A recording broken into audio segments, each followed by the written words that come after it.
Magandang araw! Nais mo bang malaman ang paikot na daloy ng ekonomiya? Halina't ating talakayin ito. Ngunit una sa lahat, atin munang isa-isahin ang bawat sektor ng daloy na ito. Una ay ang sambahayan.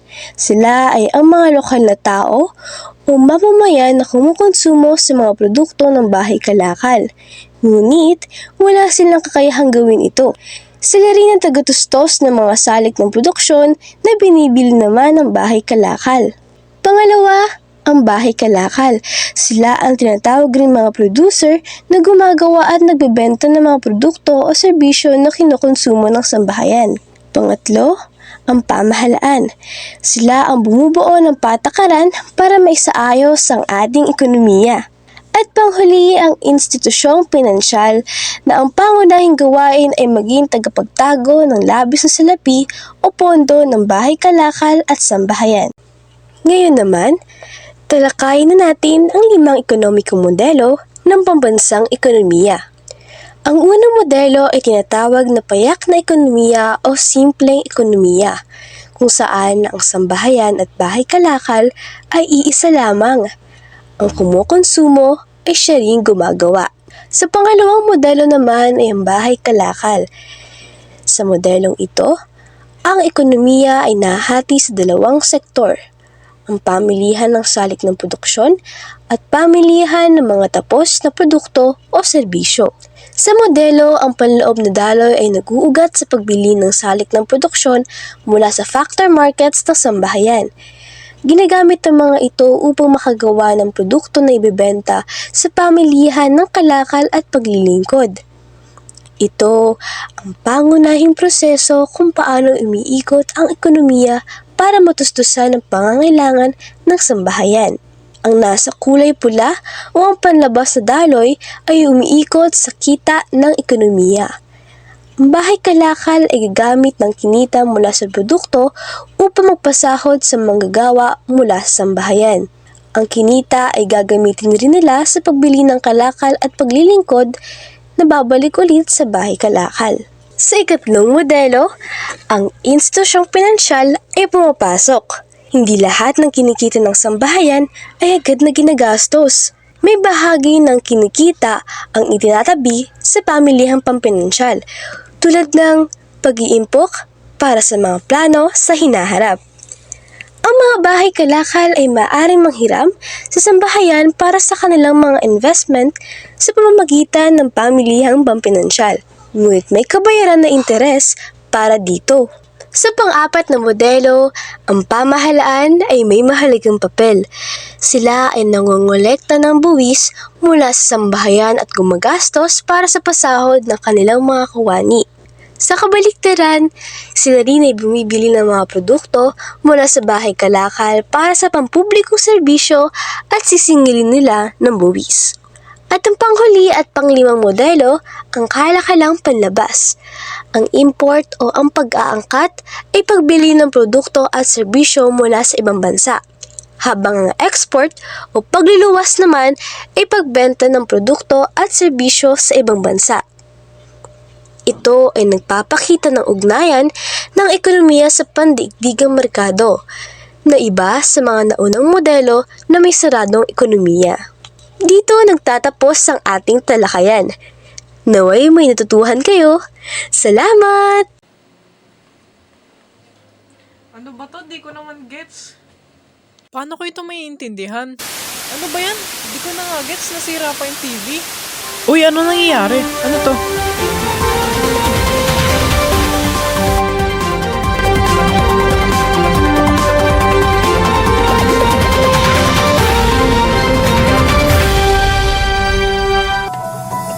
Sa mga ulo ng mabagang balita, ngayong araw, February 15, taong 2024. Dahil sa tunay ang pagbabawas ng populasyon sa bansa, sa ayat ng produksyon, inaasahan na umanib na rin. Biglang pagbaba ng mga gawa sa buong lungsod ng Maynila, nagdulot ang pagbagal ng produksyon. Mga online scamming banks, ano nga bang epekto sa ekonomiya? Inaasahan naman ang pagtaas ng sihilang buhay sa pamahalaan ngayong buwan ng Pebrero. Para saan? At pagkakalatasuhan sa baboy, paano pag-aangkat at pagluluwas? Ako ang inyong tagapagpaula, Juan Miguel de Leos, at Cyrus John Dimira bilang tagapahayag. Ito ang SPA News! Tuloy pa rin ang pagbawas ng populasyon sa lalawigang Madrid kaya pati ang salit ng produksyon ay sa simula ng planning. Dahil dito, maaaring magdulot ng malaking epekto sa pag-ikot ang dali ng pamilya. Chelsea, ibahagi mo. Salamat, Cyrus. Nandito nga ako ngayon sa Madrid at talagang makikita sa mga mukha ng mga mamamayan dito ang pag-aalala sa pagbawas ng populasyon na maaaring makaapekto sa kanilang produksyon.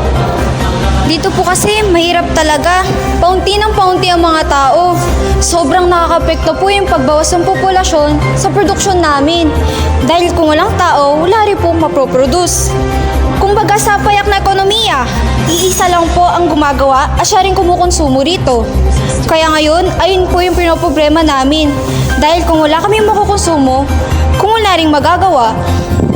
Sa tingin niyo po, bakit po kaya naging kakaunti ang mga mamamayan sa inyo?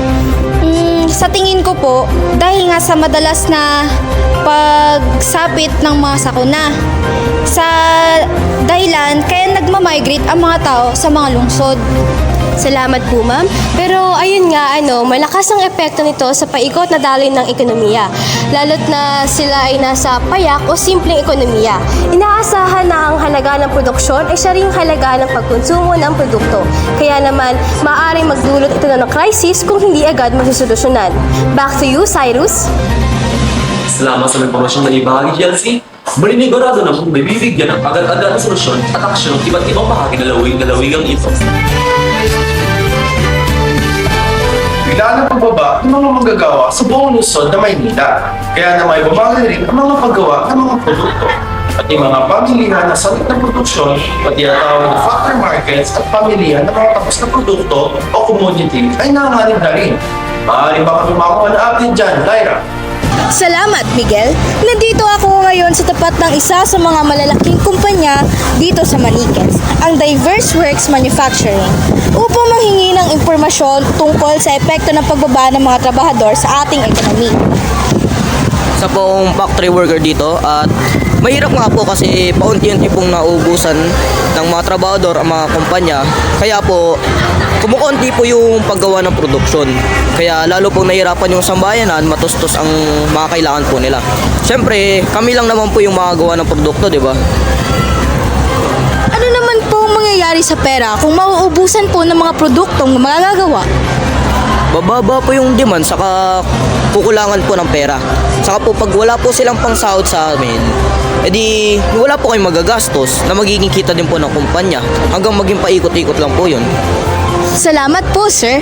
Nakakaubusan nga ng mga trabahador sa nabibilang na mga kumpanya rito. Maaari ito magdulot ng disequilibrio sa paikot na daloy ng ekonomiya na kailangan panatilihin upang maging balanse ito. Ayon sa CEO ng Diverse Works Manufacturing, sisiguraduhin ang aksyon para dito sa pamamagitan ng masusing pag-hire ng mga nasabing employees. Balik sa studio, Juan Miguel. Salamat, Lyra, sa mga impormasyong ito. At sunod rin kay Sir sa pagbabahagi ng maaring epekto ng suliranin ito. Dahil nga paikot ng daloy nito, ang lumalabas sa bawat sektor ay siya rin dumadaloy papasok. Kung hindi mapapanatili ng equilibrio ang ekonomiya, ay maaari magkaroon pa ng mas malalim na issue. Naranasan mo na bang mabudol o scam sa mga online banks websites? Sa panahon natin ngayon, usong-uso ang mga online banks dahil sa mas napapadali dito ang proseso ng pagdedeposit o pag-i-invest ng mga ating mga pera. Andito si Jedan upang ibahagi sa inyo kung anong nangyari sa Veronica. Dito sa Veronica, halina't kausapin ang mga drama manager ng Bright Bank. Upang mag-study kung paano nakay mo ang mga scam ng ating marami na po mga apekto sa marami na po mga malalaking negosyo ang apekto sa kanila ng sa inakto. Sa totoo nga lang, hindi na lang ako nagagawa ng ano na, hindi na nagagawa sa ngayon, nais na natin ang ganito sa ating dahil malaki talaga siyang epekto para sa pagkakaya ng kahit na dahil dito hindi po natin pera ng mga producer para sa pagpapagawa ng mga produkto natin sa yung maglokohan na bawasan ang pagpagawa ng mga producer. Kaya ang talagaan, pinapabilis na natin na masaksyon ng talaga ang scheduling.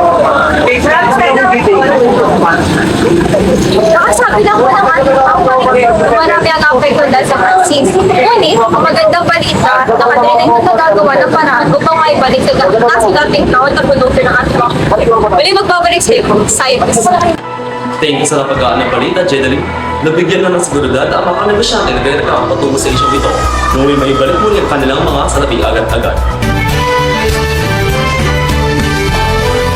Bakit na naman, di umano ang pagsingil ng buwis ng ating pamahalaan? Maapektuhan ang pagtaas ng mga produkto dahil dito. Narito si Lavi upang mabigay pa ng mas malawak na impormasyon tungkol dito.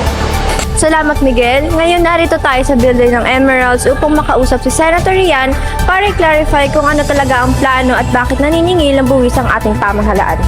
Sa aming pagpapaliwanag sa pangailangan ng pagsingil ng buwis, kailangan na lubos maunawaan ng ating mga mamamayan kung bakit kami gumagawa, kung bakit kami nangongolekta ng pondo. Ito kasi ay mahalagang instrumento para maisaayos ang ating ekonomiya. Senator, ang tanong ng ating mamamayan, para saan ang pagbabayad ng buwis? Ang buwis ay mahalaga para sa pamahalaan upang makapagtayo sila ng mga proyekto at serbisyo katulad ng mga pampublikong eskwelahan, pampublikong mga ospital at iba pang mga instruktura. Ito rin ay nagbibigay ng financial stability sa buong bansa at sa ekonomiya pa. Maraming salamat, Senator Rian. Ngayon wala na tayong dapat ikabahala pa dahil gaya nga ng sabi ni Senator Rian, ang pagbabayad ng buwis ay para sa economic youth. Nagpapasalamat po akong muli. Babalik tayo sa studio para sa karagdagang balita. Maraming salamat, Lavi. Pinagbigay alam ni Senator Santos na pinag-uusapan pa nila ito, ngunit ang pagsisingil ng buwis ay para sa ikabubuti ng ating ekonomiya. Mayroon doon na kumakalat sa sakit sa bansang Africa. Ang tawag ito, African Swine Flu. Madali itong sakit sa mga baboy. Nakaka-apekto ito sa pagpapadala nila ng mga imported foods. Paano nga ba ito nakaka-apekto? Natatakot ang mga mamamayan na baka kung anong mangyari sa kanila kapag sila ay nakabili ng baboy na naka-infect ng ganito sakit. Kaya todo sa seguridad ang pagpapadala ng imported food sa ating bansa. Mataas din dito ang kita ng natin ng pagpapadala ng mga produkto natin sa ibang bansa. Tumaas ang income rate ng mga nag-aalaga ng baboy dahil sa atin na nagre-rely at ang ibang bansa ukol sa mga produkto na baboy. At ayan po ang pinakabagong balita mula sa aming pan. Babalik po tayo sa susunod na oras para sa karagdagan mga update. Muli, ako si Sancha Lidimira at ako si Juan Magandilios nag-uulat, balitang makatotohanan, mapagkakatiwalaan, may paninindigan, at boses ng bayan. SPA News! Music Studio. Ganun pala. Ready na akong pumasok sa school. Buti na lang, may natutunan na naman ako.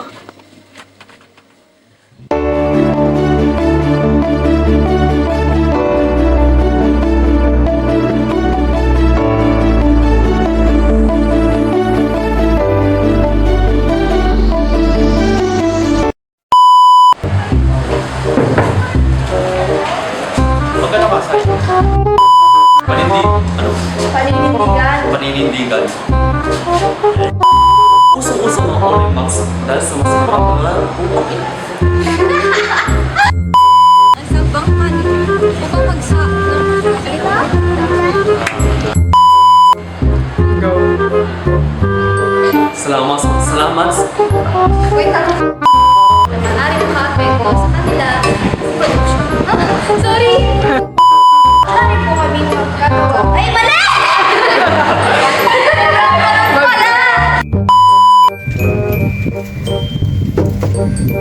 Salamat sa panonood.